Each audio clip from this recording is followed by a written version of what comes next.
All the recordings will be played once only. The test is in 4 sections. At the end of the test, you will be given 10 minutes to transfer your answers to the answer sheet. Now turn to Section 1. Section 1. You will hear part of a telephone conversation between a customer and a booking agent. First, you have some time to look at questions 1 to 6.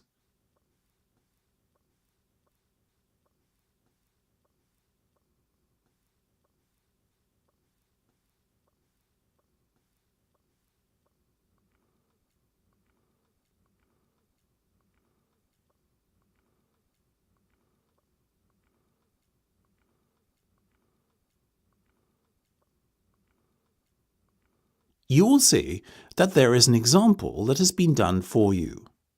On this occasion only, the conversation relating to this will be played first. OK, well, based on the date you have set for your big day and the information you've told me about, how would you like it to be? I can tell you that I have 3 suitable venues. Would you like to hear what they are? Of course. Well, the first is the Royal, a restaurant located just off Burgundy Road, right in the centre of the city. The hotel is located just off Burgundy Road. So, you write just off in the space provided. You should answer the questions as you listen because you will not hear the recording a second time. Listen carefully and answer questions 1 to 6. OK, well, based on the date you have set for your big day and the information you've told me about, how would you like it to be? I can tell you that I have 3 suitable venues. Would you like to hear what they are? Of course. Well, the first is the Royal, a restaurant located just off Burgundy Road, right in the centre of the city. Sounds nice. There's more. The Royal has its own private event room, which can be booked for the entire evening for only £4,000. And the icing on the cake, the price I've quoted you includes catering costs. Wow, that's good.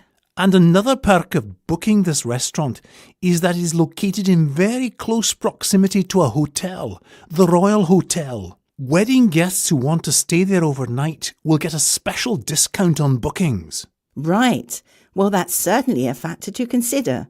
Though now that I think about it, I've been to the Royal before and I found the event room rather cramped with just 100 people inside.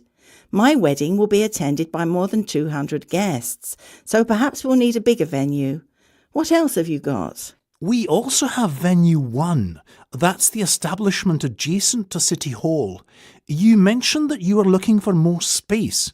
Well, you can hire out both rooms in this venue for just under £4,500.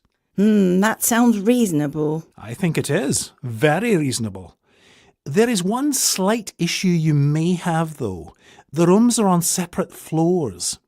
Essentially, you will be hiring out both floors of the restaurant for the evening, and your guests will unavoidably have to be separated into 2 groups. That's not ideal, is it? I guess not, but the venue can at least host 250 guests. Plus, did I mention that a wedding band can be provided free of charge? Really? Yes, the restaurant has a very good house band, which is always available for such occasions as part of the package. Before listening to the rest of the conversation, you have some time to look at questions 7 to 10.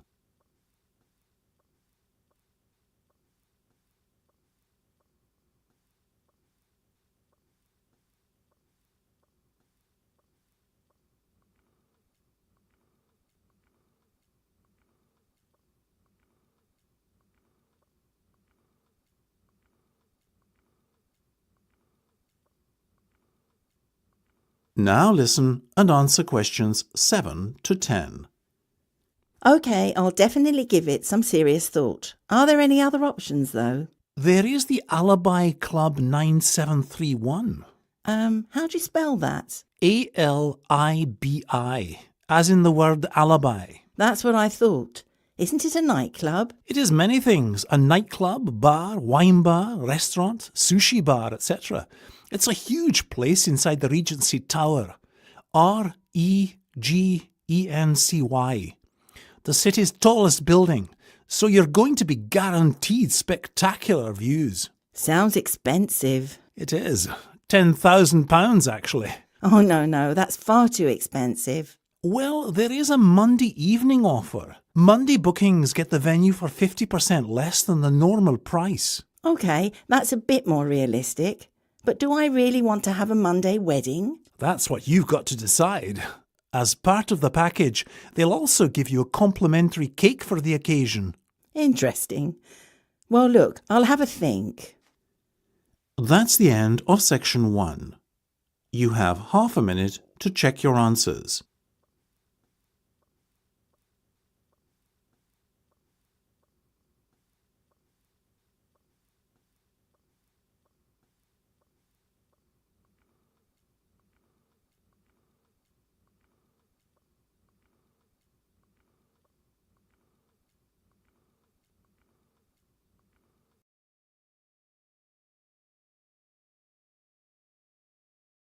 Section 2.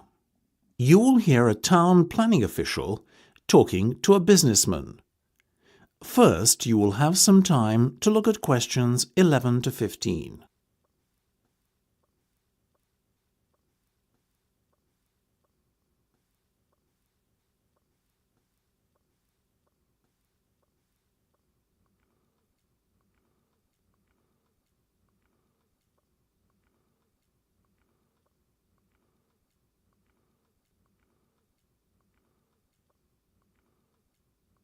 Now listen carefully and answer questions 11 to 15.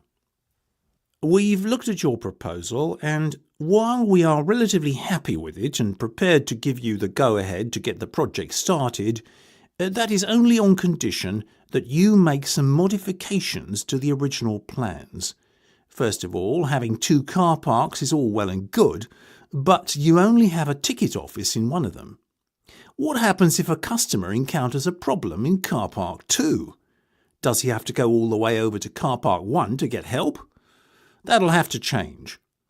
Another issue we have is the location of one shopping outlet in isolation on the opposite side of the road to the main complex. I'm referring to the designer boutique by the roundabout. It's highly dangerous to expect people to cross over the road there. An accident waiting to happen, quite frankly. We very much approve of the placement of a flower bed in the centre of the complex, and of course it makes sense to have this leading into the garden centre as you have shown in your plans. That said, we're not sure a garden centre is the right kind of store for this location, and we would like you to carry out some further market research to provide evidence that there would be a demand for gardening products were such an outlet to be built. Also, the building in the main complex near to car park 2 is the Cineplex Cinema. That's fine, but we have a big issue with the placement of the cloakroom and toilets in a separate building. There's no logic for that, for goodness sake. What's more, the toilets are on the garden centre side of the building, which means they're even further away from the Cineplex. The only reason we could think of for laying out your plans in this manner is so that toilet users would be forced to walk through the electrical store in the middle of that building. Not acceptable. The Cineplex must have its own toilets. Before you hear the rest of the discussion, you have some time to look at questions 16 to 20.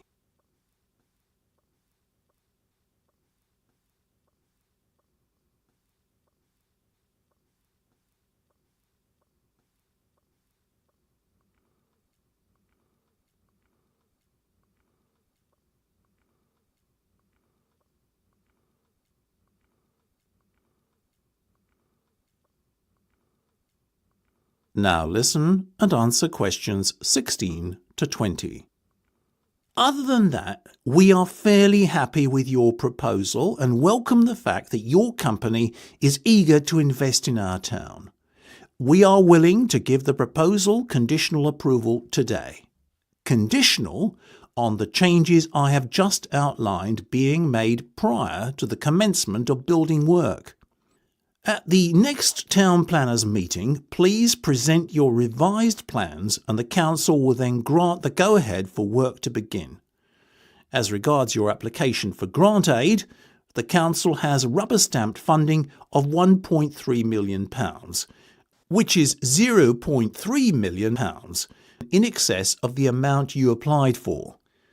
This is a gesture of goodwill on the part of the Council to show you that we are very supportive of your bid to build the Knightsbridge complex here in Newsworth. Of course, the grant aid has some conditions attached to it. First of all, if your business does not remain in operation for 5 years, the grant should be repaid in full. If your business closes within 10 years, half the grant must be refunded. If your business shuts after the 10th and within the first 15 years of operation, you will be expected to return 1/4 of the grant aid. Secondly, you will be required to employ local people to work at the centre where at all possible. Of the 500 employees, 75% should come from within 5 miles of Newsworth, and the other 25% should be within a 25-mile radius of the town. Only under exceptional circumstances, and with the formal approval of the Council, can you employ someone who does not fit the criteria I have just outlined. Now, that's the end of section 2. You have half a minute to check your answers.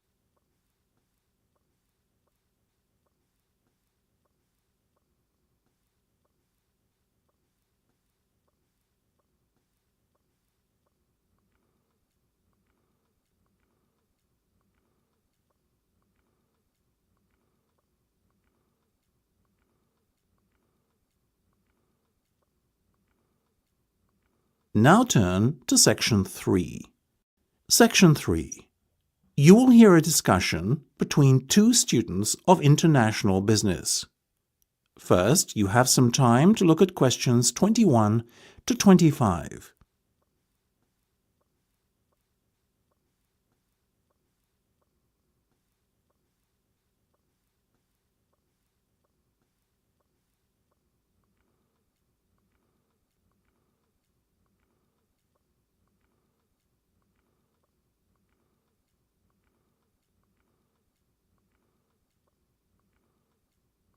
Now listen carefully and answer questions 21 to 25.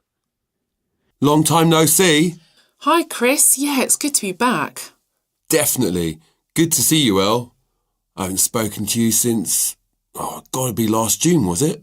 Yeah, that's right. Just after the end of term exams. How did you do, by the by? Not as poorly as I've been anticipating. I imagined there might be some resits in the offing, but thankfully I managed to just about pass every module, which was a huge relief. How about you? I was really happy with my grades and I'm still on track for my first in my degree. But there was one hiccup. Really? Do tell. Well, I sat the accounting exam with a fever and needless to say didn't do so well. I ended up having to take it again in August. Oh, how terrible. Must have ruined your summer. A little, but it all worked out in the end and I did brilliantly second time round. Well, that's cracking stuff, Elle. Well done. I'm envious of you. What with your being on course for a first? I'll be lucky to get a 2-2 at the rate I'm going. What percentage are you on overall at the moment? 42. Well, you know, third year only counted for 25% of the overall grade for our degree.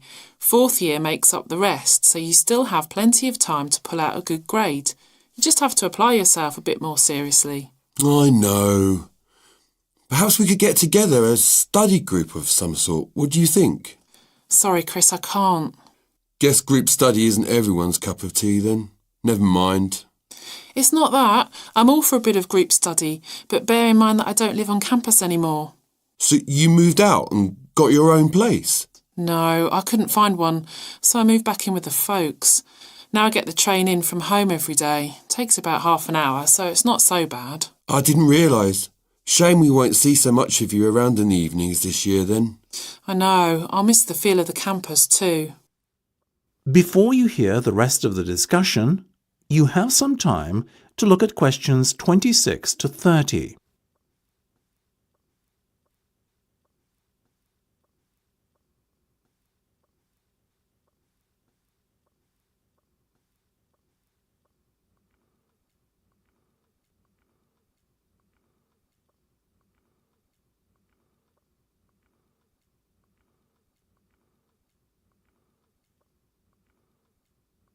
Now listen and answer questions 26 to 30.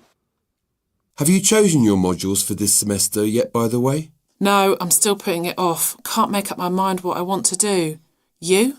Yeah, my first choice was marketing. Well, you love marketing, don't you? So I was sure you'd choose that. Me, though, I'm not completely convinced I want to do that module. I was leaning more towards human resources, though I haven't made up my mind completely yet. Why not do them both? I am. But then I wouldn't be able to do business law as it clashes on the timetable. No way. Yeah, I forgot. You love all that legal stuff, don't you? Are you doing organisational behaviour? No. You? I would sooner enrol in a class that entailed watching the grass grow for an hour and a half every day. I can't stand that Professor Leon Smith. What an absolute bore. Steady on. It's not that bad. I know what you mean. I think finance is an important module. Wouldn't you agree? That's why I'm doing it. We'll see you there then. We can sit together. Great. Sounds like a plan. Now, how about... That's the end of section 3. You have half a minute to check your answers.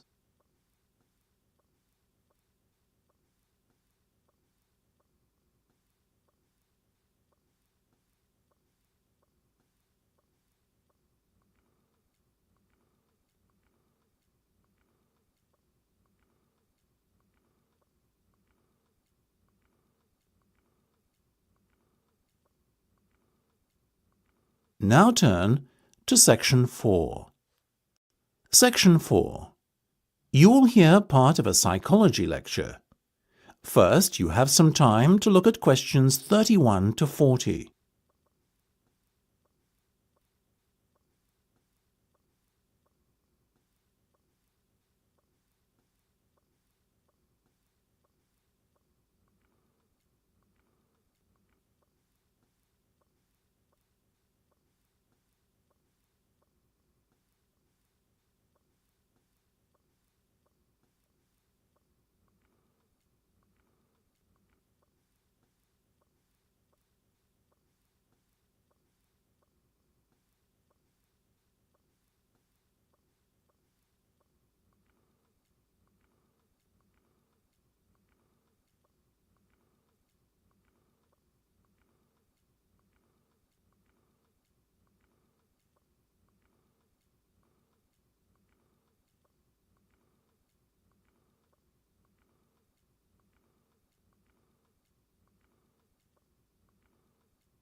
Now listen carefully and answer questions 31 to 40.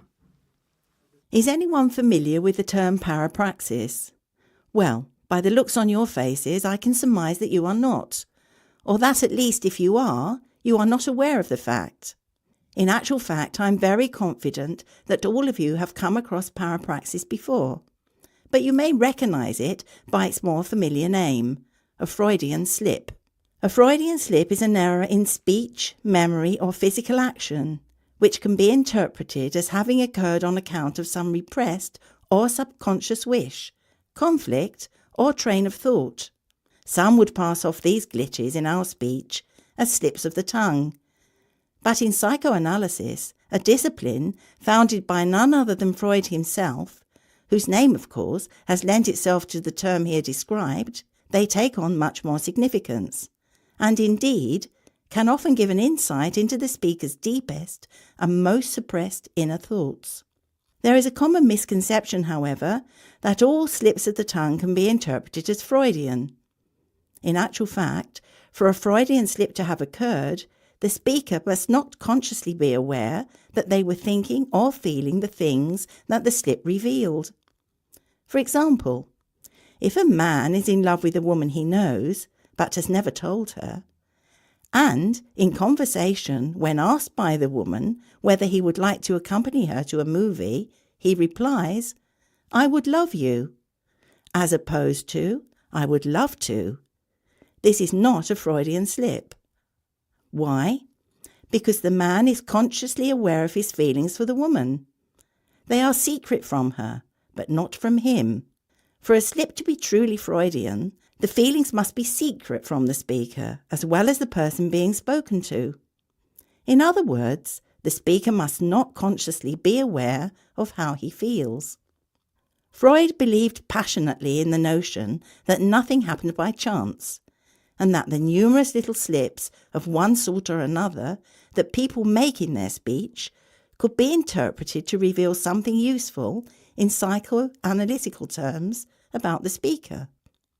He was convinced, in the particular case of Freudian slips, that they revealed the presence of restrained or repressed intentions. Freud held a similar view of dreams, and indeed is probably most famous for his work on dream analysis. However, the Freudian viewpoint is not without its skeptics. Many cognitive psychologists argue that slips of the tongue can be explained away for a much more simple reason. They are linguistic slips which result on account of poor attention to detail, insufficient knowledge, incomplete sense data, and so on.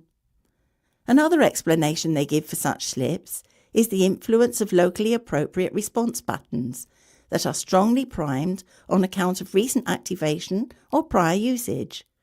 That is, we sometimes use the wrong words because they are close to the forefront of our thoughts, having already been used very recently, or having been used in a similar but slightly different context before. Linguists support this view, and also point out that some sentences and phrases even lend themselves to error on account of the fact that they contain archaic or very old and rarely used words, or unusual expressions with forms that can easily be mixed up and confused. They argue, therefore, that such slips are down to strong habit substitution. In other words, we commonly replace unfamiliar words and phrases with words and phrases that sound similar or that are close in meaning, but which may, in the particular context in which they are spoken, not make adequate substitutes for the replaced words or phrases. What is clear is that That is the end of section 4. You now have half a minute to check your answers.